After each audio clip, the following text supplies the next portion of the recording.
Çiçək xanım çox gözəl rəsmlər çəkir. Aha. Amma 16 yaşı olanda anasının qalereyası, anası da rəsmlər çəkərdi. Amma bu rəsmləri yalnız qonşulara və rəfiqələrə göstərərdi. 16 yaşında anasının çox gözəl, ciddi rəssam olduğuna inanıb öz rəsmlərini üzə çıxartmırdı 16 yaşınacan.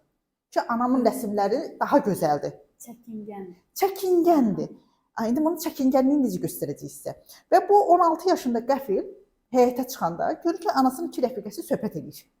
Onlara yaxınlaşanda belə bir qulaq misafir olur belə bir söhbət. Bunu romanda qələm alacağıq. Bunun ya flashbacklərini, xatirələrini, ya nəyinəsə qələm alacağıq. Bunu artıq yazıçı ustalığı ilə qələm alır. Orada yaxınlaşanda eşidir ki, rəfiqələr deyir ki, bu qız bizi usandırıb. Çox yaxşı qızdır, çox gözəl rəfiqədir. Amma bu rəsmlərini yalandan yaxşı deməkdə yorulmuşuq. Aha. Biz artıq çiçəyə bir işarə göndərməliyik ki, çiçək oyan. Çiçək. Aha, bu sizin baxış bucağınız. Amma çiçək çəkingən idi, anasına görə rəsmlərini üzə çıxartmırdı. Və düşünəndə ki, anası kimi ona güclü gələn bir rəssamı belə bəyənmirlərsə, elə mənim şəkillərim heç bəyənilməz və arxa plana keçər.